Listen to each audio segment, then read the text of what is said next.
monitor's not up. Oh, there it is. Good. All right. Well, welcome to Schenectady today, in and around the capital region. We're so happy you're joining us today. We've got a great show lined up for you with some wonderful guests with lots of great information, and we hope that you'll take some time to enjoy it all. We're going to be speaking with our friends from the Cash Coalition to talk about taxes. We're going to be talking about tax credits today, and you might be interested to find out some details on that. And then we're going to be going over to my site and meeting the brand new president over there. So you'll meet her today. And then we're going to be talking about guests from the Sand Lake Center for the Arts, the Circle Theater Players. We're going to be talking about The Crucible, which is a wonderful play. And then we're going to be talking with Schenectady Civic Players on the play Other Desert Cities, which is a great play. I've seen both of those, so they're wonderful. And then we're going to be talking with a representative from the Heritage Home for Women. This is really neat. They're having a special event with antiques, and you can get them appraised. And it's a little bit of a fundraiser. And then we're going to wrap up the show with Leo Quinn, and he's going to be talking about family history and videos, and a fascinating guest. So this will be really fun for the whole family to hear about this. So I do want to let you know that if you want to find out about our free events that we have, you can go to my website, and these are some of the area free events that I learn about. Not everything, because I'm not that smart. So Melinda Burns is sitting next to me. She's from Wildwood, and we have next to her Tracy Randall, and she is with the United Way, and they're both with the Cash Coalition and the VITA program.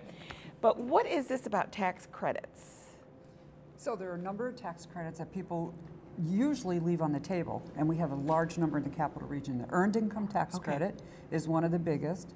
Single people also get it. People with families get it, and it really is one of the biggest tax credits out there. So what is earned income tax credit? It's money that you get back. It's an anti-poverty measure. Oh, okay. So it really has helps. to do with your income then? It's based on your income level, yes. And do people know about this? Not enough, and that's why we're here. Okay, good. So how would they find out if they're eligible? When they go to get their taxes done at our volunteer income tax assistance sites, all of the preparers know exactly what to do. They know what to look for, they know what the criteria are, and they will let you know as you get your taxes done that you're qualified for earned income tax credit, child care credit, education credit, disability credit. There's a whole number of tax provisions in for large groups of taxpayers. When you talk about the disability, is that like sometimes when you look and it says if you're blind or if you're visually impaired, you could take one more deduction or something? Yeah? That's one. Also, you can use impairment-related work expenses. You need to itemize or keep those receipts, of course, or medical expenses, which is very important to the disability community. Yeah. And lots of things get covered under that as well. Okay, good. So those are the tax credits. And Tracy, what else should we know about the credits and taxes this year? Next year, it's a whole new ballgame. Yeah. Just knowing that this year, making sure that you ask the questions about the credits. So many people are just not educated on what they qualify for and what they don't qualify for. And just because you make, I normally tell people with our VITA program, you can make up to $54,000 and qualify for any number of these credits, or all of them at the same time, including education credits. But also, too, with the education credits and things of that nature, like the student loan interest credits and the tuition and fees deduction credits, those credits come even with higher income brackets. So even if you don't qualify for our program, you still qualify for those credits based on your income and whatever credit that you qualify for. Now, you're saying the tax preparers know about it. Now, suppose somebody uses TurboTax or they use H&R Block or one of those other programs. Is that built into those programs? It should be, but not always. And so it's very important to use the I think it says ask a preparer. Ask a tax expert. If you have a question, If something is not coming out right, or you think you qualify for more than what you're getting back, 9 times out of 10, you're not putting in something to make you qualify for the credit. Right. So you probably need to ask the expert. Like, use your questionnaire. Yeah. And I think a lot of people, they just want to get it done. I can definitely tell you on our tax software, both TaxLayer and myfreetaxes.com, if you prepare your own, that it's built in. Yeah. So they ask certain questions to make you qualify for certain credits. Right. And one of the things, it's Get Free Tax Prep. Yes. Because My Free Taxes it doesn't get you to the right place, I don't think. So getfreetaxprep.com is our website. .org. Is our website. The myfreetaxes.com, they've revamped their website. They have, okay, yeah. So when you go on it this year, it looks a little bit different. There's a little creepy guy walking across the screen. But don't you just love a creepy guy going across the screen? But it does get you to where you need to go. Okay, good. Yeah. Just takes you a couple of extra seconds to get to the login. But you get there. You're fine. Okay, and good. they also do, the My Free Taxes does federal and state for free. Okay, that's So a lot of other programs that are advertised out there for free don't give you the state. Oh, really? Yes, you have to end up paying for the state return to be filed. Yeah, and it's, I don't know what you guys are going to do next year. Yeah, we don't either. I know. I mean, we'll find out. Yeah, I know. We'll it's find like out as we go. all these programs are going to have to be redone, and but you know they have experts that do that, and we don't have to worry about it, right? No, we don't. No, we don't. Good. No, we don't. So I'm going to ask you, did you get your taxes done yet? I did. I did it late, like 1 a.m. on a Saturday night. Okay, good. I think that's when I did. How about you, Lily? I did too. I went to an AARP site, Okay. which I want to mention too. There's no income limits for the AARP sites, which is different. Our VITA site, there's a $54,000 income limit. So it's important to know what your needs are when you're calling for an appointment. And we recommend for people to call 211 because every appointment that's available now in the coalition will be on 211. They'll know. They'll it's know. all updated.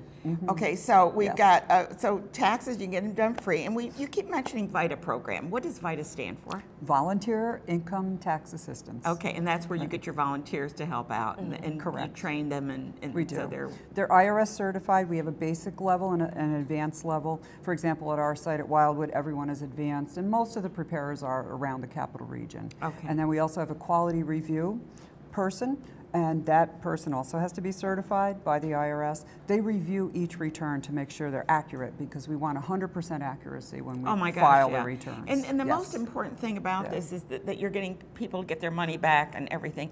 And don't get those loans, those, what do they call them? Refund anticipation. Refund anticipation Yeah, loans. don't get those because it costs you money, and why would you give it to somebody else, right? Yeah, and you really can't anticipate what your refund is going to be. The IRS is a giraffe with different stripes. Yeah. I mean, it's a giraffe with different stripes. What an image that is. We love them and we hate them. It's a love-hate relationship. I mean, at the Cash Coalition, we love them because they give us the opportunity to prepare taxes for free for our neighbors and our communities. Yeah.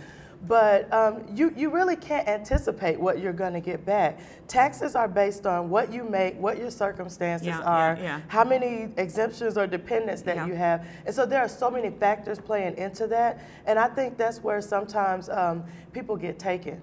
You know, because they anticipate what they're going to get back, and then they borrow these loans, and it's a loan. You just said it. It's a loan. It is a loan. And you don't realize that. You think, oh, I'm just going to get my money. No. And I've got to say that most of the times I've done my taxes, within a week, the check is in your bank. So, I mean, and really. We e-file all the returns, and we recommend to get them direct deposit for safety and security. I do direct deposit, and bam, the money's in my check, hopefully. It is. Hopefully I get a refund. So I usually pay a little bit more just to make sure that I don't have to get one of those things that says, uh-oh, penalty, you didn't pay enough then. So anyway, taxes coming up. Do it. The final date for filing is going to be different. It's not the 15th, it's the 17th, I believe. Is that correct? Yeah. 17th. And so you have till April 17th, but don't wait till the last minute. Just do your taxes. Get them off your desk and done with, right? Yeah, absolutely. Just like the three of us have done. Yeah. Good. Thank you both for being here, and we'll see you next, well, I don't know if you'll be here, but next month we'll be talking about a wrap-up on the whole tax season. And Joanne Pasto, I think, is going to be here from the IRS, so that'll be fun. We're going to take a quick break, and we're going to go to my side and meet the new president. Stay tuned. Thank you. Where the school is based, which is in Hilltown, by the way. I just want to make sure I wasn't on the air when see if we can't find some, some connections in the student's backyard, so to speak. And so we did start some research that did uncover a little bit of history related to this period in U.S. history.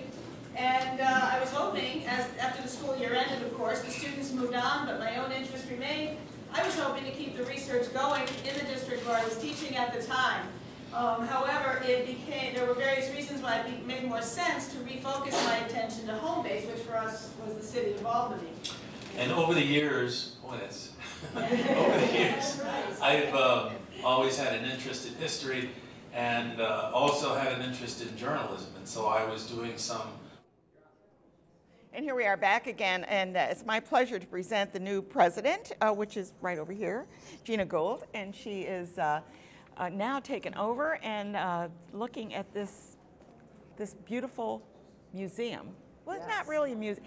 I hate to call it a museum because a museum to me is sort of something that you just walk in and look at things. This is an interactive museum of innovation and science. It's a science museum. It is. That's I love why it. it's interactive. I know. I love it. I'm such a math and science major. What can I do? There you go. I'm celebrating Pi Day. So how many people celebrate Pi Day?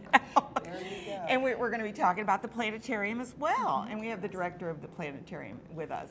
So first of all, I want to welcome you as the new president of my side. And you've got a lot of things going on. Who wants to talk? You want to talk a little bit about what's coming up? Well, right now we have the Butterfly House coming up, and that is a fabulous experience because you can and walk don't leave in. with any of them. No, don't leave with any of them, exactly. You can walk in and learn about the different species, and they alight upon you, and just really learn how these organisms function, and that's a great thing. Kids love it. I love it. And we have our April break classes coming up, so we're really exploring space because, we have the planetarium, we have the Challenger Center, and so for K through 2, we have Crater Kids, and the kids actually build a rocket, and then they go to the moon, and they do a mission critical event there, and then they come back to Earth, and then they do a Challenger. The Challenger. I love the Challenger. Is wonderful because some kids get to pretend like they're in NASA on Earth, while other kids go on a mission to Mars or the moon. And then for 3 through 5th grade, we have Crater Kids, and they are learning about space and the bodies in space, and most specifically comets. And they also do a Challenger mission.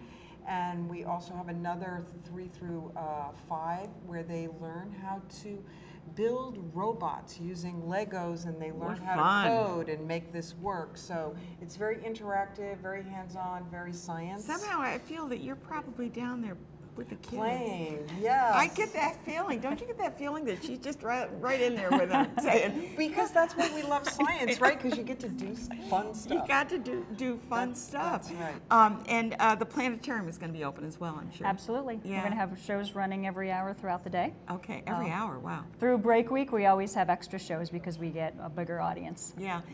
Can we see some of the photos? And maybe we can look at some of the photos and talk about those as we look at them. Maybe you can tell us what some of the kids are doing. Maybe. There we are. Well, I put 4 on a thing because we got quite a few photos. So, but it looks like the kids are having a great time in those photos there with their activities that they're doing. And there's one. What are they laying down for? What is that? Anybody know? No. See? Yeah. Well, in Nano Days. Let's talk about Nano Days. Let's not talk about them laying down. We don't know what they were doing. Maybe taking a nap. No, I think actually they were testing their blood pressure and things. Yeah. What's Nano Days? So Nano Days is a national celebration of educational programs that happen around the nanoscale science and engineering topic. And nano is like? Nano is incredibly small, so small you can't even see it through a microscope. Okay. So for an example, a nanometer is a billionth of a meter. So very tiny stuff. That's pretty tiny, yeah. Very tiny stuff. Yeah, so I don't know how you measure that. But anyways, I think we need a Hadron Collider or something to kind of break those things up. So we have the kids coming in. Now, how do the kids know about this? And do they come for the entire week, or how does that work? For Nano Days?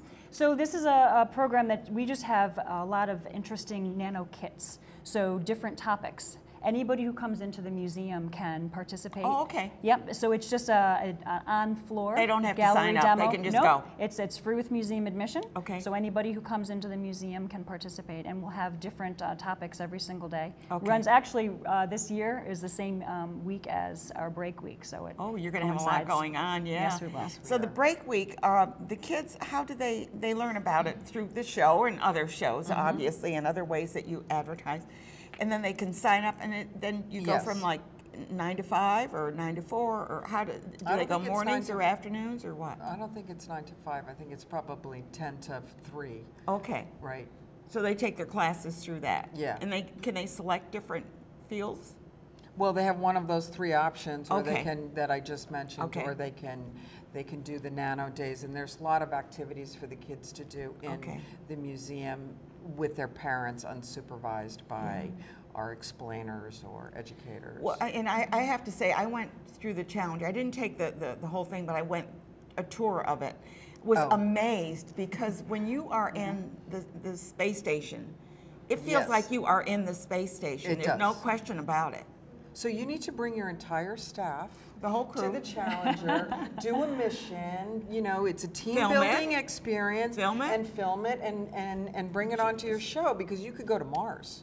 I know. Don't you I just want to wanna go to the Red Mars? Planet. Yes. Okay. There you go. Okay. I don't know. They still call it the Red Planet. I don't know. Yes. Yes, And they then, of do. course, we have all these gaseous planets. And we've got Pluto. Poor Pluto. You know what I mean? Poor Pluto. It's been demoted. Poor Pluto. But I do want to also mention, which I'm sure you know, that we really need to get people to get a membership, because the membership offers so much. Yes. You have no idea what it offers. Yes. Well, Free you get admissions. Free admissions, coming to our opening events for exhibits, and you know, you can come many times. So if you really enjoy bringing yourself, your kids to the museum, it's more You get a power family for membership, your more bang for the dollar. Well, and I was in Philadelphia, and it was amazing, but I could get in free. That's right. And it supports what we're doing, right? Yeah. Because you know, running a museum is a costly endeavor. I mean, and one of the things you asked about a museum, we have collections down below that span the entire space of our building. Chris Hunter is like right in there. He's what a guy, yeah. Yeah, yes, Yeah, he's amazing. He's really amazing. is. He's Yeah. a And walking he seems to know about encyclopedia. everything. I He mean, does. He's just amazing with He that. does. So, but we want to get people out to go to the planetarium. And even if you don't participate in the, you know, the classes and things, you can still bring your kids there and go to the planetarium, right? There's a lot to do, even if you're not doing the classes. Right. Yeah, so families can spend a lot of time out on the Right. gallery floor, seeing planetarium shows, enjoying the butterfly exhibit, trying out some of the other interactives we have there, and then the demos. We always have demos out on the gallery floor as well. And when you leave, go to the gift shop. There's always something. There's always Always in something there. in the Some gift cool shop. stuff. You know what's great? You can bring your lunch. There's a place for families to sit and have their lunch so they don't feel rushed. And they can spend the day. And, you know, the great thing about that, too, is, you know, we know that when families sit down after an experience like that and share a meal, they talk about it and they remember more about it. And it's really it's a marvelous thing to overhear what they're chatting about. I have grandkids that come from the Boston area, and they always love to come here, and they always say, "Can we go back again?" And I mean, you think that, you know, with Boston there'd be all, but they love this museum, so that's really cool. That is cool. I'm glad to hear that. Yeah. So thank you both for being here. Thank you Welcome for again. having us. Thank you. Don't be a stranger. Okay, thank you. That seat is always ready for you. Okay, thank Good. you. Thank you and very thank you much. too for coming, and Pleasure. it's a pleasure to meet you as well. My side, Museum of Innovation and Science. Don't miss it. Go up there. Have a great time. You will. Believe me, I guarantee you will have a great time there. I do every time I go. So we're going to take a quick break, and when we come back, oh, by the way, the breaks today, we're talking about the Underground Railroad because they just had a big conference, and I thought that maybe I'd kind of remind you about the Underground Railroad and what they're doing with Mary Liz Stewart is giving that talk. We're going to go over to Sand Lake and find out about the Crucible. Stay tuned.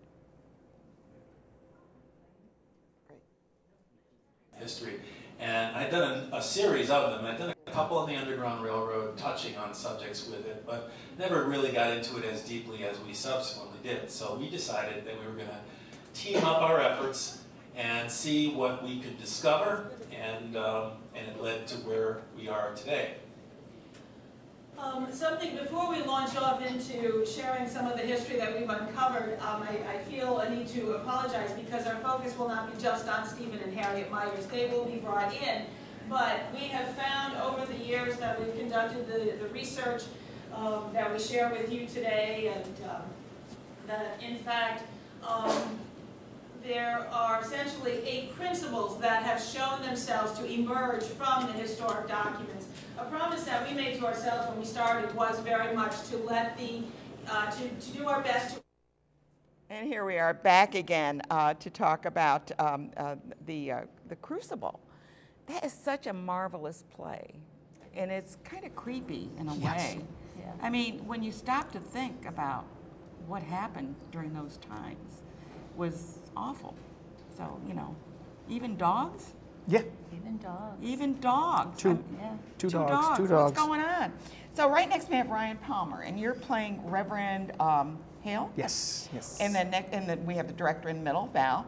And then we have Dennis Skiba over there, and he's playing Reverend Paris. And you guys are the ones that are making the decisions on who gets, what did they do? They put rocks on you, and if you came up, it meant that you were a witch, and if you stayed down and drowned, it was like then you weren't. But in either event, you Not in this show. wasn't so good either way. Those outcomes. So tell me, Ryan, what's your part? I play Reverend Hale, and it's a thrilling part. It's a very hard part, very rewarding part in the show. I love those words. Yeah. Yes. He has such a range of where he comes in as this pompous, listen to me because I know everything, to the end where it's, well, maybe I don't really know as much as I thought I know. That's a good sign. Yes, yeah, it's growth, personal growth. Yeah, even if people are dying around him, personal growth for him. He came out right. And Dennis, how about you? Reverend Paris, he's not the most well-liked reverend in the community. He's very self-centered, he's a harsh man, he's an arrogant man. He worries about his image in the community. He always feels people are out to get him, and they basically are. So, yeah, and he's at odds with many, many people in the community, one being one of our main characters, John Proctor, who's not the most church-going person that there is, and Reverend Paris has problems with people that don't attend the ministry. He makes that known quite evidently in the play.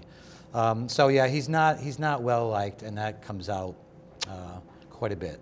So both of you having to play these parts, I mean, these are kind of outside of your normal, you know, way you behave. Yes. So how difficult was it to take on this part? Very. Usually I tend to go to comedy. So this is my first drama that I've ever done in like 7 years. Yeah, and you so can't add comedy to this. No, I got yelled at for that. It's just been very difficult because he's a very stoic. He knows everything, which I don't. So that was kind of outside your your comfort zone. Very, very. And how about you, Dennis? Yeah, same here. Quite a challenge, and I've worked with Val quite a bit on what to bring into my character, molding my character, because Paris is so unlike me in real life. Yeah, so, it must be really but as an actor, you take on a role and you do what's really that you need to do for the role. Well, we're going to go over to the director now and find out how big is your cast. It's 20. 20, that's a big cast. It's a big cast. Yeah. I can't And remember. Also talented. Yeah. Well, you have the townspeople, a lot of the town. Yeah, right. And we have a lot of ministers. Yeah, well, that's the way it was then. And then, the witch girls that are witched. Now, this play was based on the trials, right? Is that loosely based? Okay, it was based loosely on the Salem witch trials. Everybody in the play, their end is the same that it was historically, but some of the other things within the play are fictionalized. But of course, Miller, when he was writing it, it was 1953. And you were in the midst of, he was in the midst of the McCarthy trials. Oh, the McCarthy. I mean, that was the witch trials, if that anything was. Exactly. And he also had in his memory, rather close, was World War II and the Nazis. So that was in his, the whole idea of hysteria and fear taking over a government. And I think when Sue, my co-director, and I decided to do Sue this. Frost. Sue Frost, yeah. yes. I think we had a lot in mind about today's society seems to have its fair share of fear and hysteria. but as we've directed it, we're realizing it's the individuals. It's like Reverend Hale, Reverend Paris, John Proctor, Elizabeth. All these characters come out, and it's really more a play about these individuals, and the characters are so strong. That's where we're finding more of the drama than we thought we would with the whole theme thing, if that makes sense. No, it does, and I think you brought out something quite significant, because the McCarthy trial, I mean, I call them trials, but the hearings, they were hearings. If anybody has watched the McCarthy hearings on TV, because sometimes they'll play them, it was it was like the witch trials. I mean, it was so confrontational. You will confess or you will hang. Yeah, or either that, and it put so many, and it affected the arts so much, and I think that's why Miller probably was attracted to it. So many of the artists, the directors, the actors were ostracized and unrightly. Is that a word? Unrightly? Unrightly. I don't know. I made it up, but anyway. Unjustly. Unjustly. That it's the same, and you can see where he was coming from in that. Yeah. And so when is the play? Let's talk about when the play is. March 16th, we open. Yes. No snow, please. Yeah. And then it runs to the 25th. From your mouth to God, right? Yeah, That's right. I know. Well, he hasn't been listening. I mean, since you've got. Well, we're right you're next to you, Val. Right, so- right, that's true. That's true. That's why I said that. Okay, good. And our Thursday performance is a special. If you are a student with a student ID, you can get in for $5, which is a real reduction of price and a great deal. So. And I have to say, I love the theater. It's a black box theater, and it's very intimate. And there's not a bad seat in the house. And so, how's the set going? I mean, you don't have much of a set, do you? Our set is pretty abstract. That's what I was going to say. Pretty dark. Yeah. Yeah. But it basically, we just are able to move a couple flats fairly quickly, so the scene changes go quickly. So, but this is, if you have not seen The Crucible, and especially in this day and age, I think it's always good to look back at our history. Where things were not quite as good as they were. It's like, can we even imagine that this occurred? I mean, to me, it's like, are you kidding?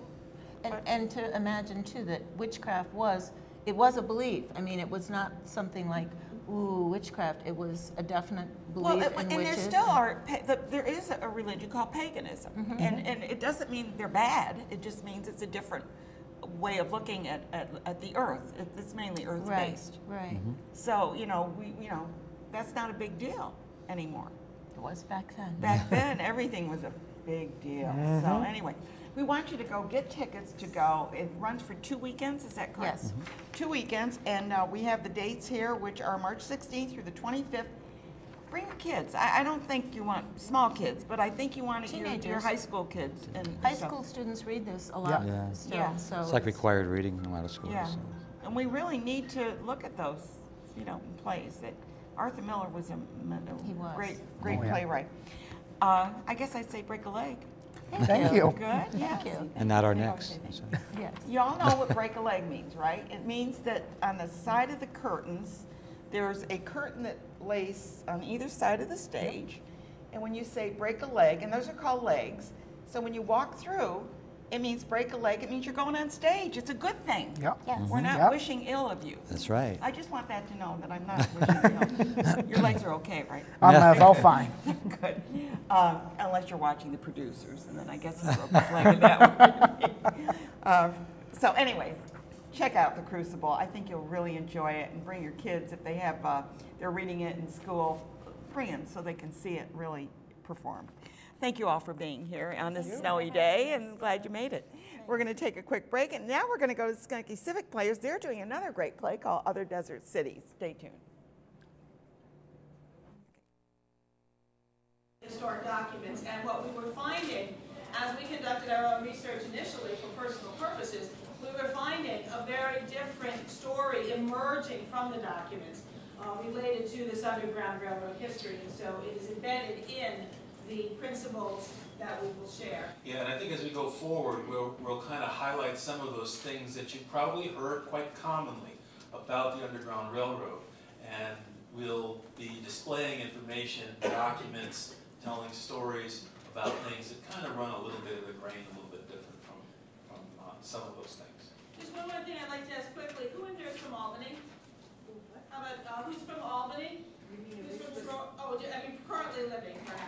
see. City. Well, we're back again, and this time we're talking to another theater group, well, two of you. So anyway, about a play that's coming up, and I did see this play and thought it was just wonderful. Jen is the director, and you're one of the actors, and we're going to be finding out about your part. I'm sorry, you're Ellen, right? Yes. And you're playing Brooke, which is the main lead in this play. So tell us about the play.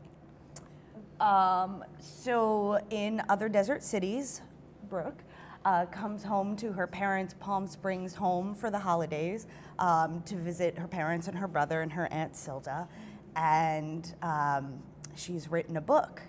And she comes home I love this. to share the book with her family to get their feedback because it deals with a particularly dark period in their family history. Yeah, so it was pretty personal. Yes. Yes. Very, very personal, very deep stuff, painful memories. And there's a lot of divergent political views and views on society that are at play. So you get It's a lot. timely. Yes. Very timely. Very much so. Can't imagine that being relevant where people disagree about politics. Yeah, So really, weird. you think? Yeah. So, Brooke, actually, Ellen, tell us about your part and how did you feel about taking this part on, and how is it so much different than you, or how did you have to get into the part? Sure, yeah, so I'm elated to be playing this role. When I read the play before auditions, I started crying immediately just from reading it, let alone stepping into the role. And it's just a beautiful role to take on. She's so conflicted about her allegiance to her family versus her own personal needs. And it's very similar to me in a lot of ways, actually. But what's the big difference is I'm not confrontational at all, and there's a lot of confrontation in the play. Yes, there is. So yes. Luckily, I have a better relationship with my own parents than Brooke does with hers. But you haven't written a book either.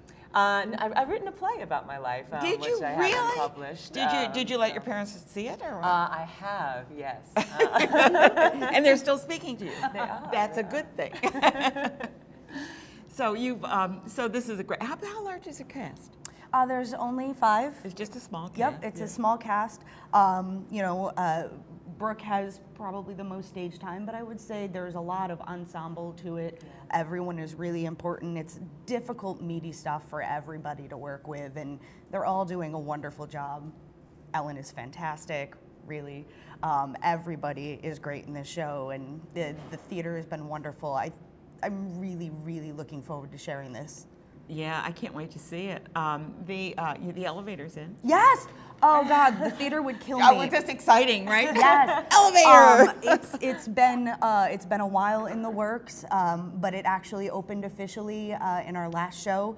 So our elevator is up and running for the entirety of this production. And the upstairs lobby is really nice. That little upstairs lobby that they put together. It's very nice. There's an extra restroom upstairs. So there's a lot of really cool stuff to come see, new stuff to see at the theater. So definitely come on down. Yeah, and it's really, I just love the theater. I mean, because it's just so neat. There's not a bad seat in the house. And I had somebody come in and say, so where's the balcony? And because they have those little seats, there's 4 rows up there, it's like, I said, this is it. And they go, oh, I thought it was up there. Not unless you want to go into the lighting and sound there. Which is also a good view. Yeah, that's a pretty good view up there as well. Brooke, how many plays have you been in? And is this you're a playwright, obviously, so that's really great. So you know about plays. But what is your background? So basically, I've been doing theater since I was a little kid. Okay. Gotten involved. My family actually lived in Germany, and I did my first play on the Army base in Germany. Oh my goodness! Okay. And just went on and studied it, and I just moved to the area back in June. Well, so welcome. I've only done 2 Yeah. shows here. Yeah. So you're going to find this is a very rich area. You heard the Circle Theater Players. We have so many theaters in the area that it's just absolutely rich. And it's been so welcoming too. Everyone has been so lovely, and it's been great. So far. And where'd you come from? From Chicago. Oh, Chicago. Oh, what a change that is. Yeah. Right? Big city to, well, kind of a, smaller. Not quite. Well, at least you don't have that Eisenhower Expressway to go through and all that. You know, that's tough driving through that area. But anyway, I'm so glad that you joined this group, but also there's other groups out there that you may dip your toe into, I guess I want to say. And Jed, I know you have directed a number of plays. Yeah, a few. This is my third one at Civic, and I still love doing it. Well, you must be doing something right. Well, You know, really, because they keep asking you to keep coming. Well, you keep finding these plays and bringing them up, right? Well, you know, I've gotten very lucky. I've had really good people supporting me, wonderful theaters behind me, and I've gotten very lucky to work with incredibly talented actors. What's your next play? What are you looking at now? I'm maybe going back on stage for a little while. Oh, okay. We'll see. Taking a little break. Maybe a Okay, little break good. from All right. directing. Well, you know, every director has to be an actor so that they can kind of, and vice versa almost, because unless you understand the actor, you know, you have to really understand how they're fragile. Some of them are, anyway. Maybe not you, but some of them It are. definitely helps, and I will say the Capital Region is very, very lucky to have Ellen. Oh, good. And welcome, as I said. It's really, so I had two brand new people here. That's really nice on the show. So check out the show. We're going to tell you one more time when it is. It's March 16th through the 25th. This is always tough because when you have two theater groups that are doing the same time, they can't get to see each other's unless they go to a preview, but then they're playing the preview. And actually at Schenectady Civic, we have a Wednesday night performance, which I call Industry Night. It's the night that any actors who are involved in other productions or on the weekends have the opportunity to come. And let them do theirs on Tuesday night. Just have to keep doing it. So anyway, check it out, and you will not be disappointed by going to the Schenectady Civic Players. The elevator is in.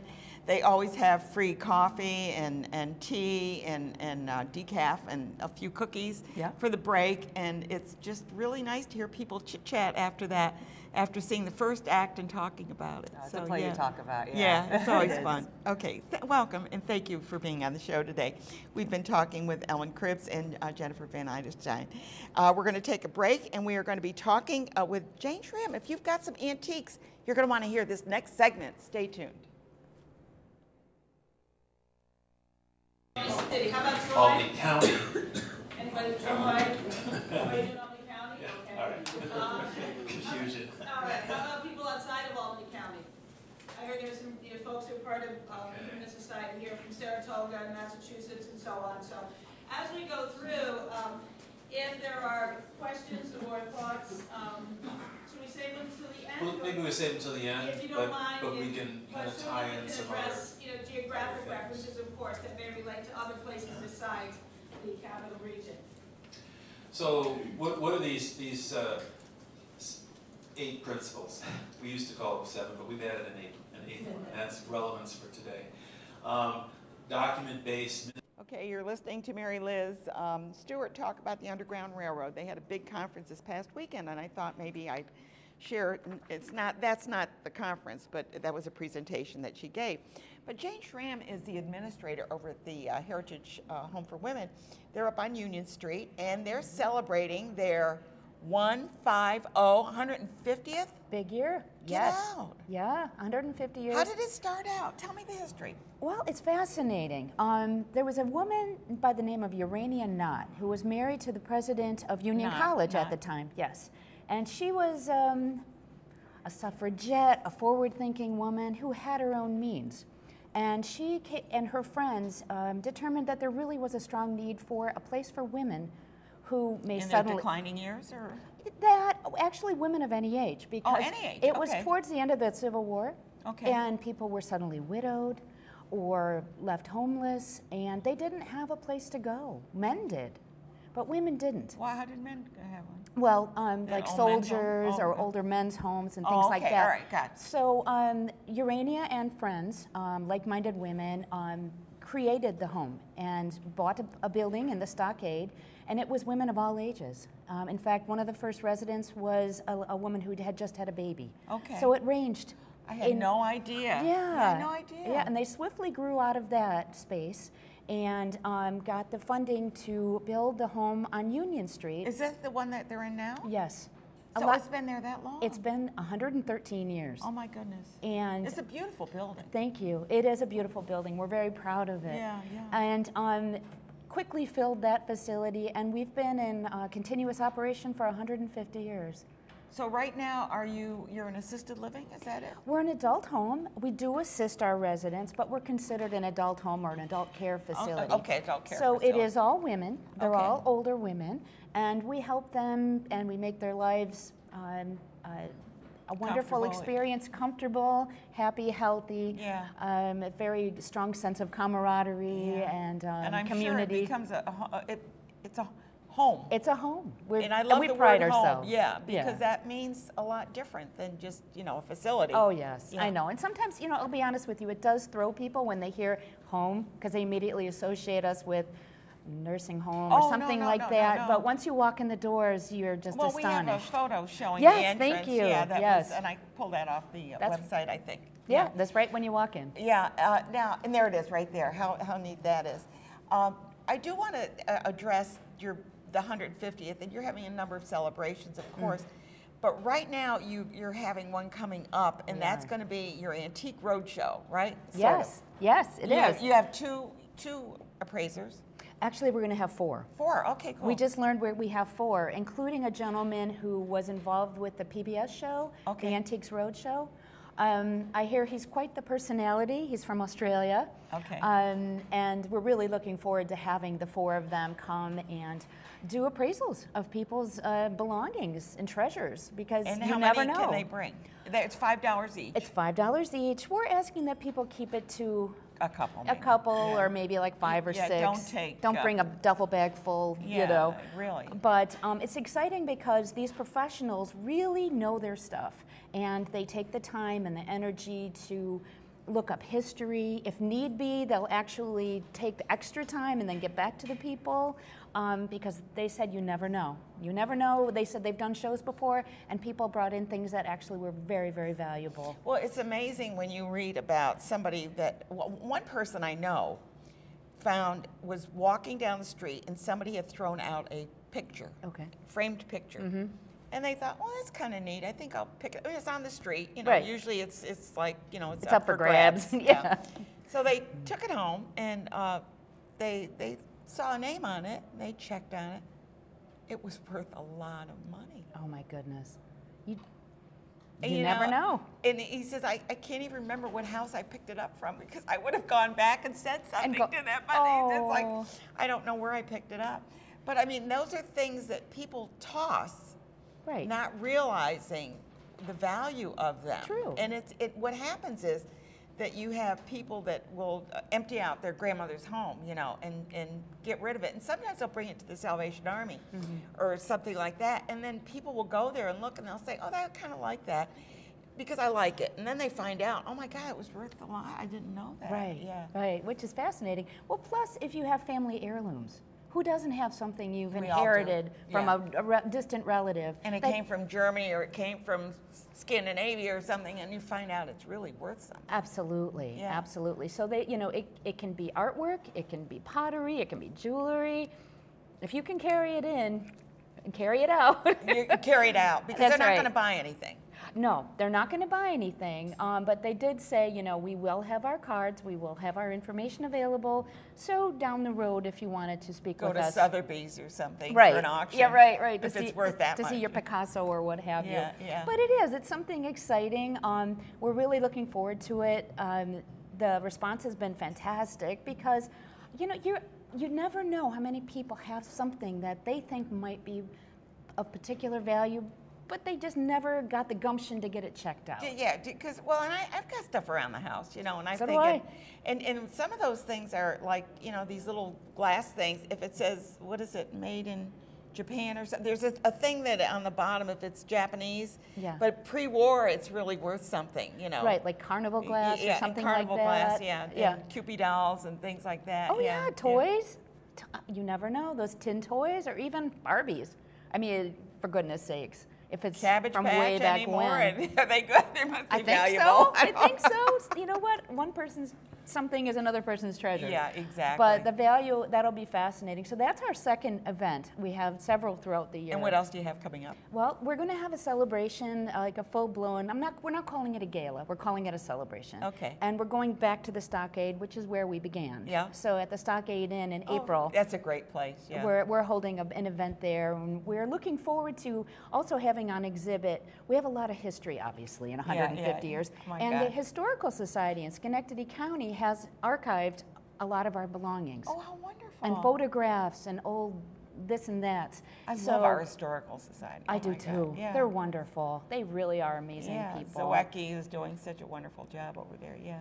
So we're going to have a display of a lot of our historical artifacts at our celebration. Cool. And then in the fall, we're doing a stroll back in time.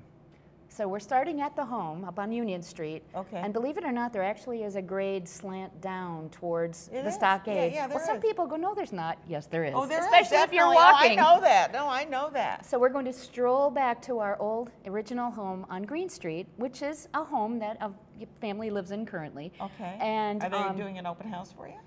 we're working on that. They've been very That would be receptive really nice, to yeah. doing something special. So we're going to stroll back, cut through Union College, because Union has been a part of our past yeah, as well with yeah. Knott.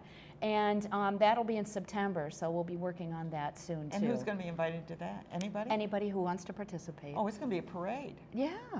We thought it'd be fun. We're hoping to have people dressed in Victorian garb, wouldn't that be pointing the cool? way, instead of people with, bright flashing whatever, because it'll be on a Sunday Yeah, morning. yeah, yeah. So it'll be that's a really nice stroll. Maybe you can pick up after people breakfast. at church, kind of keep joining you, Yeah, like one of those things they'll just keep building, and you get down there. Wouldn't you're that be something? You have a big crowd. I know. Instead of an Easter parade, we'll have a stroll parade. But no, I like the idea of going from your present 113. How many years did you say? We've been there for 113. 13 years. Okay, all the way down to Green Street. Right. Yeah. Yeah. I wonder which house it is.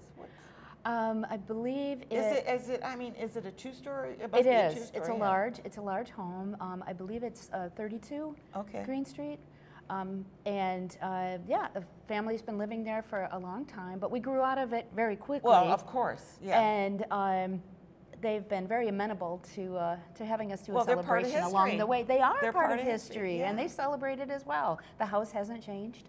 It's lovely. It's got fantastic old architecture. I know. Those houses in the Stockade are amazing. And if you ever get to go on a tour of some of the Stockade tours, it's wonderful to go into those houses. It's fascinating. They're fascinating because the houses are so different than they are now. Everything's kind of like open. Everything there is like compartmentalized and everything. Yeah. Well, this sounds like fun. Oh, we're looking forward to it. I'd like to take that stroll. Good. Yeah, good. Absolutely. I love to walk. Yeah, well, wonderful. Well, we'll have applications online very shortly. Great. We're working on it. Good, good. So we've been talking with Jane Schramm, and she is the administrator. And if you want to get onto that Antique Roadshow, I don't know if we actually said what date it is, but it's Saturday, March 24th from 9 to noon, and there's going to be 5 appraisers? Four appraisers. Four very busy appraisers. Busy. So get your stuff out and have some fun. Pay the $5, and it's going to go to a good cause, right? Thank you. Good. Yes. Thank you so much for coming. It's always My great pleasure. to have you on the show. We're going to take a quick break and talk about family history. Stay tuned. History, secret versus public, movement, not safe houses. The role of African Americans in leadership positions in the Underground Railroad, civil disobedience, language, and public memory is important and relevance for today. And so we're going to go through each of these and talk about some of the aspects of them. One of the things that people have, you've probably heard a lot over the years in terms of the Underground Railroad is that it was all secret and therefore you can't know anything about it. And that's a fascinating thing. But as we began our journey into trying to explore the material, read things. First, we spent a lot of time asking people things, and they told us a bunch of different things. And then we started reading things, and we found that things that we read tended to contradict what people told us. So that's one of the reasons we sort of, that and maybe a few other reasons why we sort of moved toward this idea of using the documents and letting the documents speak to us about. Okay, here we are back again. Leo Quinn, actually he used to be on our team. years ago, and oh my gosh, he never ages, but here he is today. From certain angles, I never age. You never age. My nieces and nephews. He's doing a really interesting project, and it's called Family History, and he's got some of his own family history he's going to talk about. We're talking about journals. Leo, tell us what's going on. Well, several years ago, we found 4 journals that my grandfather Quinn kept growing up in Saratoga from 1919 to 1922. And these were detailed daily journals of what time he arose, what time he retired, the weather of the day, and everything he did around town. How exciting. Yeah, he was born in 1897, so during this time he was 21 to 25. And it really just is an interesting insight into what life was like back then. Okay. The TV, so what years were they? 1919 to 1922. So that was like right after the war, or the flu? I'm not sure. Prohibition Yeah. started during that time. Yeah, He mentioned okay. that All right, in so- his journals. Okay. The TV was not invented, so he was going to movies in Saratoga quite often, and he would give a little review of the movie, either liked it or didn't. Oh, good. And those were the silent films, I think. Yes, then. yeah. And he, a good Catholic boy, so he was going to church a lot, going to confession a lot. He told about his siblings and his parents and going to the dentist, and he worked for a gentleman involved in the horse racing industry. And that was Saratoga. Yes, yeah. And one of his entries, he went and he made a $500 bet at the track in 1920. $500? That's probably like $5,000 today. $10,000. Much more than that, yes. And it was funny, he didn't tell the results in his journals. Oh, so so you never know. Actually, I went online and I was able to find the results of that race, and the horse came in 4th. Oh, so he didn't win. He didn't win, and it wasn't his money. It was for his Oh, boss. so- He took $500 for his boss Okay. and bet not for his boss. But the purse of the race back then was $1,500, and this guy was betting $500. A third of the purse. Yes, wow. yeah, and he didn't win. So, and I don't, $500 in 1920 is more than $5,000 today. Yeah, I think. would assume, yeah. But he tells about making his first stock investment back then and investing $300 in stocks, and again, a huge amount of money in That's a lot of money. in today's money. But he was a young guy at that point. There's no mention made of my grandmother at that point, so it doesn't appear that they've met. There was a newspaper clipping in one of the journals that included my grandmother's sister's names doing something at her grade school. Oh, okay. So Helen Driscoll was mentioned in one of the Well, isn't articles. this, I mean, I imagine when you started reading it, you just kind of immersed yourself into it, didn't Yeah, you? absolutely. And I take notes and do some research on things like that. But next year is 2019, so my plan then is to every day just open the journal and find out what my grandfather was doing 100 years before. Now you have, what was going on today, back then? I was, hey, I have it here. I know. I See, took I a knew picture. that. That's right. He's going to read that's it why to you're us. the boss. March 13th, 1919. Arose at 7:45. Went to 8 o'clock Mass, trying to snow, cleared up around 11 o'clock and was quite nice the rest of the day, but very cold and windy. Went down to Ballston tonight to see Hun, I assume a girlfriend. She had a bad cold. Her mother is away, had a good time, and came home on 11 o'clock trolley. Her mother is away, I had a good time. She We had a have cold. to read into that one. Retired at 11:30, quite cold, about 5 above. So Okay. he gives a weather report So of every 5 day. above, so it was pretty cold. One of the entries, my favorite so far, is he says, speaking about someone I'm not sure, she was in good humor, not. So, you got a sense of humor. I think my grandfather invented not. Not, in yeah. 1919 We or do that now. 1920. now we, Yes, exactly. So, and I understand that you're doing, you're working on some interviews. You're suggesting that people do interviews. yes, we have technology today that they don't have then. And when I was in high school, I had one of those big shoulder video cameras, so I'm sure there's videos of my grandparents. Now you can do it with your camera. Right. I mean your cell phone. Yes, yeah. So I'm sure we have videos of my grandparents in the background, but never did we sit them down and have them talk about their life. Right. Because I have so many questions, as anybody would reading something like this from their grandparents But at 100 least you years have ago. this. Right. So what I encourage to do, and I start a little service locally, is sitting people down and asking them about their lives, doing family history interviews. Yeah. And I figured a great way to get that started would be to do military veterans. So I'm now looking for military veterans who want to tell their story. And I'm not going to charge for it. We're just going to sit you down in front of a camera and ask you a bunch of questions. Mm-hmm. And what you do with that is up to you. We don't have to talk about your military service, but if you want to do that, you can. This is something anybody can do with their phone these days, and you should. Sit down and start talking to your phone for your future generations. But some people aren't comfortable doing that. They're not comfortable with the technology.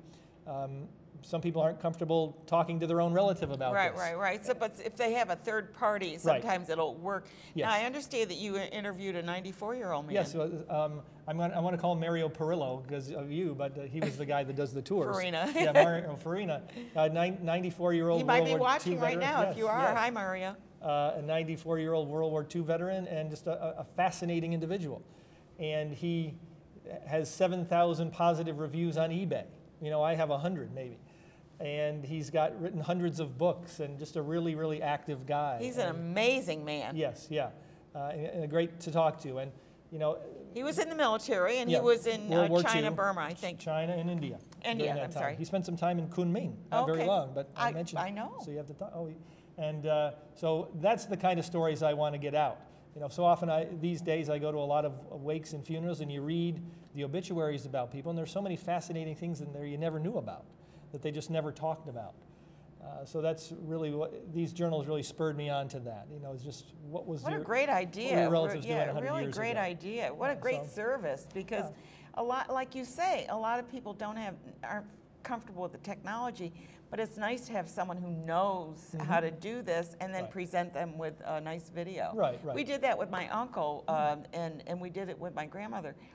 My aunt, I'm sorry, not my grandmother, my aunt. And it was really interesting to listen to my uncle talk about coming over from Italy, and he was like 12 years old, and they put him in kindergarten. Can you imagine that? Because he didn't speak the language. Okay. And I mean, he was a smart kid, but there he was in kindergarten. Here he was, this big Giant. kid with a little. But it was, and he progressed rapidly and became he worked for GE after that and became, a manager and stuff. But it was interesting because who would have known that? Right. And we all have stories that we never thought about to tell, and that would be very interesting to future generations, particularly with all this talk of genealogy and things like that, spitting in the tube and sending it off. And you did that too, and I did that too. I did. I found out that the only interesting thing about me is the average Homo sapien, I think, is 2.4% Neanderthal, and I'm 2.7% Neanderthal. So I'm above average in the Neanderthal department, which explains my deep-set eyes. That's why. So you can't see. Well, it's interesting. I did, and I'll let you know. And I came out, and of course, my family is all from southern Italy. But you know, who knows? Because it goes way back. I mean, it's not just the past 20 years or 100 years. Right. So I'm 82% Southern Italian, not even Northern, but Southern Italian. And I found out I'm 8% Armenian. Wow. And then the rest is like, it's a crapshoot. Yes. I don't know what it is. You're not as drastic as that guy in the commercial who thought he was German. Turns out he's Scottish. Yeah, now he has to give up his lederhosen. For a kilt, yes. His kilt for whatever it was that he had to give up. But I suggest that you do the one of those testing, and I kind of wanted to do the medical one. I haven't done that one. I did, but I haven't looked. You know, it's one of those things. You don't want to know? Yeah, it was included for free, you know. Oh, okay, so you haven't looked, okay. Right. Well, anyway. Well, I have to tell people who's coming up, but don't go anywhere because we're going to come back and finish talking, as I usually do. And next week we're going to have an attorney on talking about wills and estate planning. We're going to talk about the diabetes walk, and they're doing that at the Great Escape. We're going to be talking about National Nutrition Month. How about good food? 22 Shades of Grey. No, it's not the movie. This is 22 Shades of Grey, and it has to do with a fashion designer, and she has some beautiful outfits that she's working on. And the Valley Artisans Market will be on to talk about their crafts and things, so we're going to be talking a little bit artsy there. So please watch the show next week for all these great guests, but right now we're going to go back to Leo and talk about some of your other projects. I know you always have, if you don't have his newsletter, you ought to sign up for his newsletter because I love it, you know, and I'm not always looking for new projects, but I love to see what he's doing, right? Yeah, well, this is a family history thing is the main project I'm working on right now. So if you any military veterans that want to do something like this, just get in touch with me, and I'd be happy to sit down and chat with you. Right, And I had one guy on Facebook say, we don't want to talk about our military service, and that's fine. I We can talk understand about that the rest. because, you know, sometimes it's been very unpleasant. Yes. But I also want to tell you, this is the guy that did the $20 thing. Oh, yeah. Find a 20. I haven't heard a 20 in a while. I should probably do that one of these days. So anyway, so you met him right here. I'm Ann Perilla. We've been talking with Leo Quinn. He's a little financial guru, or a big one, I guess you'd say. And watch the show next week. You're going to see some really great guests next week as well. Thanks for watching.